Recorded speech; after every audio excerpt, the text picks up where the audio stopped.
Hello everyone, I hope you all are fine and welcome back to my YouTube channel Trending IELTS. My today's cue card is describe a difficult thing you did. एक difficult thing जो आपने की हो उसको हमने describe करना है and the bullet points for this cue card are what it was, कौन सी वो thing थी, how did you complete it, कैसे आपने उसको complete किया, वाई इट वॉज डिफ़िकल्ट, क्यों वो डिफ़िकल्ट थी and how you felt about doing it, और उसको करने के बारे में आपको कैसा फील हुआ उस टाइम पर. Example answer for this cue card is every person faces some problems to do some Herculean tasks. हर एक person कुछ difficult tasks को करते हुए कुछ problems को face करता है. Although to do the arduous things is not a piece of cake. A piece of cake is an idiom which means something that is easy to do. चाहे difficult things को करना easy नहीं है, yet you never know what you can do until you try. फिर भी आप पता नहीं लगा सकते कि क्या आप कर सकते हो जब तक आप उस चीज़ को try नहीं करते हो. I have also experienced some things in life that I found very difficult at first, but when I tried them with all my efforts, they were as easy as pie. As easy as pie is an idiom which means very easy. मैंने भी अपनी life में कुछ things को experience किया है जो मुझको पहले काफ़ी ज़्यादा डिफ़िकल्ट लगती थी, मगर जब मैंने उनको ट्राई किया था तो वो मेरे लिए काफ़ी ज़्यादा ईजी हो गई. Today I am going to share with you the time when I conquer my phobia of darkness. आज मैं आपके साथ वो वाला टाइम एक्सप्लेन करने जा रही हूँ जब मैंने अपना फियर जो था डार्कनेस का उसको ओवरकम किया. We have covered the first bullet point, what it was, कौन सी वो चीज़ थी. It was about to conquer my phobia of darkness. And now I am going to share with you the answer of the second bullet point. How did you complete it? कैसे आपने उस fear को overcome किया, कैसे आपने उसको complete किया. And the answer is actually to conquer my this phobia was not an easy task for me. ये मेरे लिए एक easy task नहीं था. My parents noted my this fear and discussed about it with my family doctor. मेरे parents ने ये fear note किया और उन्होंने ये डिस्कस किया मेरे फैमिली डॉक्टर के साथ.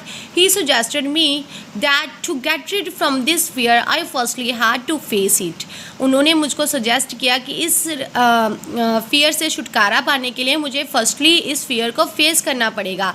So I decided to spend a night in darkness which I never did before. इसीलिए मैंने डिसाइड किया कि मैं एक रात जो है वो डार्कनेस में स्पेंड करूँगा जो मैंने पहले कभी भी नहीं की थी. No doubt I made up my mind. इसमें कोई डाउट नहीं है कि मैंने अपना माइंड बना लिया था. But as the time was coming near, जैसे टाइम पास आ रहा था I started feeling an anxiety and panic. मैंने काफ़ी ज़्यादा जो है परेशानियाँ और पैनिकनेस को फेस करना स्टार्ट कर दिया. And at night in darkness I started shivering. रात को डार्कनेस में मैंने कांपना स्टार्ट कर दिया. And I felt that someone is in my room. मुझको ऐसे लगा कि कोई पर्सन मेरे रूम में है. But I tried my best, मगर फिर भी मैंने अपनी ओर से हर संभव कोशिश की. As the doctor told me to put my mind on other things. जैसे डॉक्टर ने मुझको बोला था कि अपना माइंड जो है अदर थिंग्स पर लगाना है एंड टू थिंक पॉजिटिवली, और पॉजिटिवली सोचना. आई डिड द सेम, मैंने वैसा ही किया. Although I couldn't sleep the whole night, चाहे मैं पूरी रात नहीं सो पाया. But that was the first night that I spend in darkness. मगर वो पहली रात थी जो मैंने डार्कनेस में स्पेंड की. Next day I did the same. Next day भी मैंने ऐसा ही किया था. But I didn't know how I fail asleep. मगर मुझे पता नहीं चला कि मैं कैसे सो गया. So that was the most difficult time in my life when I overcame my fear. वो मेरा सबसे ज़्यादा डिफ़िकल्ट टाइम था लाइफ का जब मैंने ये फियर को ओवरकम किया. And the third bullet point is why it was difficult. It was difficult because earlier I always felt nervous in darkness and never let my parents to leave me alone. पहले हमेशा ही मुझको darkness में fear feel होता था, nervousness feel होती थी और मैं अपने पेरेंट्स को खुद को अकेले छोड़ने नहीं देता था. In case I watched any horror movie at night, the scene of that movie never let me sleep. अगर कभी कभार मैं रात को हॉरर मूवी देख लेता तो उसके सीन मुझको रात को सोने ही नहीं देते थे. Sometimes due to fear I could not breathe properly. कभी कभार तो fear की वजह से मुझे अच्छे से ब्रीथ ही नहीं आता था.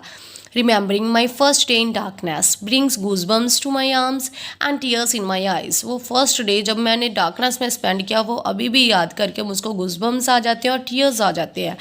Because that was the tough thing for me, क्योंकि वो मेरे लिए सबसे ज़्यादा डिफ़िकल्ट थिंग थी.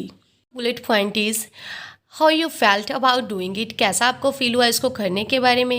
And the answer is when I got a grip on my fear the feeling of that time I can't express in words. जब मैंने अपने फियर पर ग्रिप पाली तो उस टाइम की फीलिंग जो थी वो मैं वर्ड्स में एक्सप्लेन नहीं कर सकता।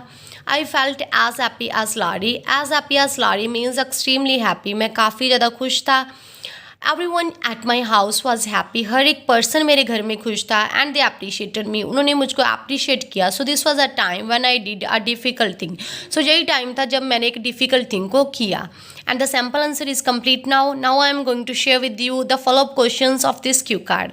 And the first question, what kinds of jobs require people to be confident, कौन सी जॉब्स चाहती हैं कि लोग जो है वो कॉन्फिडेंट हो।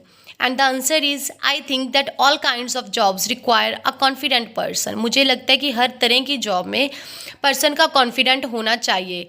But people who are politicians, media spokes person, movie actress need to have more confidence as they can be trolled by the public, मगर लोग जो कि politician, spokes person and movie actress, उनको कॉन्फिडेंट होने की ज़्यादा ज़रूरत है क्योंकि उनको ट्रोल किया जा सकता है पब्लिक के द्वारा। इसके अलावा public speakers having confidence is the most crucial, जो पब्लिक स्पीकर्स हैं उनके पास भी कॉन्फिडेंस होना काफ़ी ज़्यादा इंपॉर्टेंट है। And the second question, on what occasions should children be encouraged and how, कौन से ओकेशंस पर चिल्ड्रन को इनकरेज किया जाना चाहिए और कैसे।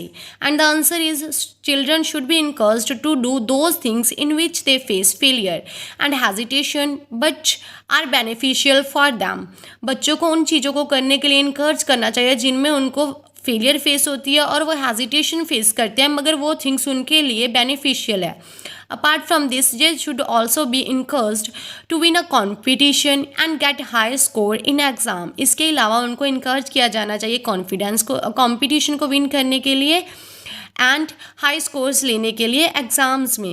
And the third question, how do you help children stay focused, कैसे आप स्टे फोकस्ड, बच्चों को कॉन्सेंट्रेट करने के लिए आप हेल्प कर सकते हो। And the answer is children can be help by providing an environment in which no one will disturb them, बच्चों को हेल्प की जा सकती है ऐसा इन्वायरमेंट प्रोवाइड करके जिसमें उनको कोई भी डिस्टर्ब ना करे। When they do any beneficial activity, जब वो कोई बेनिफिशियल एक्टिविटी करते हैं। Apart from this, parents should set a time limit for children to use the mobile phone, इसके अलावा पेरेंट्स को टाइम लिमिट सेट कर देनी चाहिए बच्चों के लिए मोबाइल फ़ोन यूज़ करने के लिए। And the fourth question, what challenges to young people face today, कौन सी प्रॉब्लम्स चैलेंजेस जो है यंग पीपल आजकल के जो है वो फेस कर रहे हैं। And the answer is nowadays due to the competitive era, stress and depression are common problems, आजकल स्ट्रेस और डिप्रेशन काफ़ी कॉमन प्रॉब्लम्स हैं। Where as unemployment is an another challenge that young people face today, इसके अलावा unemployment जो है वो एक और चैलेंज है जो यंग पीपल फेस कर रहे हैं। And the follow-up questions are also complete. I hope you like my video, and if you like my video then please like, share and subscribe my channel. Thank you.